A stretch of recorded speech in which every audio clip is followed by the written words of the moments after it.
Indépendant, j'avais mis devant toi la vie et la mort, et tu as choisi de vivre une vie séparée de moi. Et quoi? Pardon? On est où là? Excusez-moi, mais on est où là? C'est quoi cette histoire là? Ça existe pas tout ça, c'est un rêve ou quoi là? Je suis où là? Je t'avais envoyé des personnes te parler de Jésus, mais à cause de ton endurcissement de cœur et ton refus de changer, tu as persisté dans la mauvaise voie.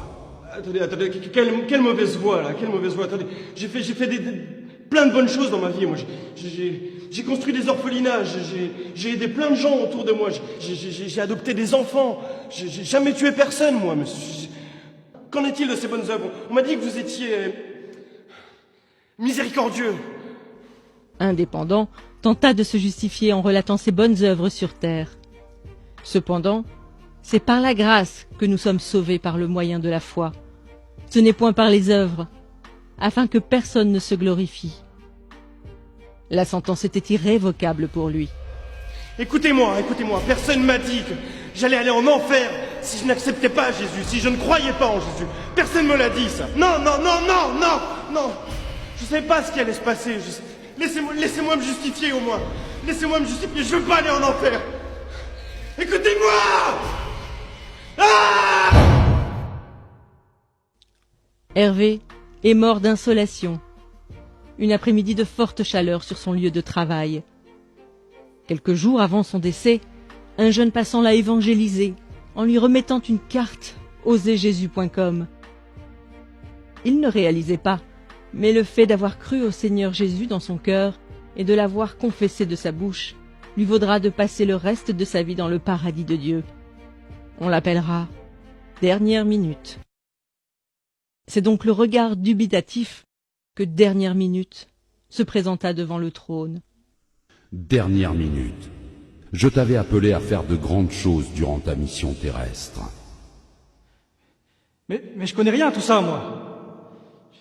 J'ai croisé ce jeune dans la rue, il y a quelques semaines, qui m'a parlé de Jésus, qui m'a dit que Jésus est mort par amour pour moi, de mon identité en Christ. Et naturellement, j'ai cru à cette parole. Aujourd'hui, je suis là, mais je vous assure que si on m'avait dit ça plus tôt, j'aurais gagné énormément de temps dans ma vie. J'aurais accompli les plans qui étaient prévus pour moi. Pourquoi tous ceux qui croient en toi ne témoignent pas de leur foi? Pourquoi? En effet, quiconque invoquera le nom du Seigneur sera sauvé. Dernière Minute a fait le bon choix, peu de temps avant sa mort. En répondant à cet appel au cours de sa vie, son âme sera dans le repos pour l'éternité. Mais chacun recevra sa propre récompense, selon son propre travail. Voilà pourquoi les portes du paradis lui seront ouvertes, mais aucune récompense ne lui sera accordée. Éléonore est morte sur un lit d'hôpital lors d'une opération. Durant sa vie, elle a accepté Jésus et elle était zélée pour le Seigneur. Elle avait un titre important au sein de l'Église. Elle prêchait la parole constamment. Cependant, elle avait une relation adultère cachée avec un jeune frère de son Église. Elle a cru que le fait d'être utilisée par Dieu lui permettrait d'obtenir son passeport pour l'éternité. On l'appellera double vie. Double vie. Tu avais pourtant bien commencé la course. Pourquoi ton cœur s'est-il éloigné de moi? Mais Père, comment ça mon cœur s'est éloigné de toi? J'ai eu la foi en Jésus, j'ai cru en toi, j'ai engendré des jeunes filles dans la foi, j'ai fait mon ministère, Père. J'ai prié pour des malades, ils ont été guéris par ton nom, Seigneur. La parole de Dieu nous avertit qu'au jour du jugement, plusieurs personnes diront « Seigneur, Seigneur, n'avons-nous pas fait beaucoup de miracles par ton nom ?» Alors Dieu leur dira ouvertement « Je ne vous ai jamais connu.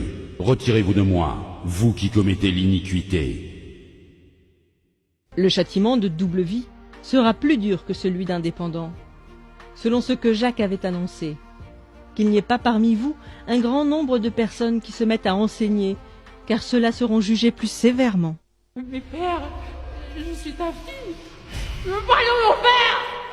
Non, s'il te plaît, papa.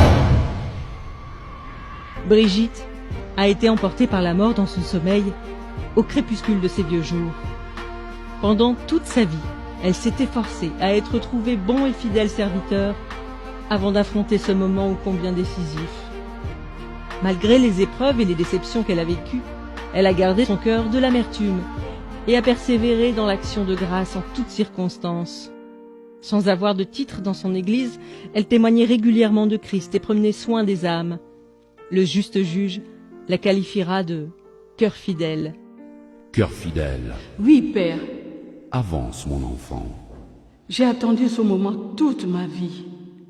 Ai-je manifesté les fruits que tu attendais? Ai-je été trouvé bon et fidèle? Si ce n'est pas le cas, je te demande sincèrement pardon. Selon qu'il est écrit, vous obtiendrez le salut de vos âmes au prix de votre foi. Cœur fidèle rejoindra le Père. Cependant, elle fut surprise de voir que Dieu l'avait appelée à mettre en place une multitude de choses comme une fondation pour les femmes veuves de son pays. Merci, Seigneur. Merci, Seigneur. Merci. Ces histoires nous exposent à ce à quoi nous serons confrontés. Indépendant et peut-être tout simplement votre collègue ou votre voisin, à qui vous n'avez jamais parlé de Jésus. Il sera jeté dans le feu éternel qui a été préparé pour le diable et ses anges pour l'éternité. En réalité, par votre obéissance à l'évangélisation, un de vous aurait pu lui éviter cette fin tragique. Bien qu'étant sauvé, Dernière Minute versera tout de même des larmes de regret. N'ayant pratiqué aucune bonne œuvre que le Seigneur avait préparée pour lui, il n'obtient aucune récompense, mais sera sauvé comme au travers du feu. Beaucoup de croyants n'allant qu'à l'église le dimanche et n'œuvrant pas dans le ministère verseront des larmes ce jour-là. Malgré son service pour Dieu, Double Vie passera l'éternité dans les flammes de l'enfer, car on demandera beaucoup à celui qui a beaucoup reçu. Si vous aussi vous vivez dans le péché, bien qu'étant en Christ, confessez-vous aujourd'hui, car nul ne sait ni le jour ni l'heure, mais le Maître arrive.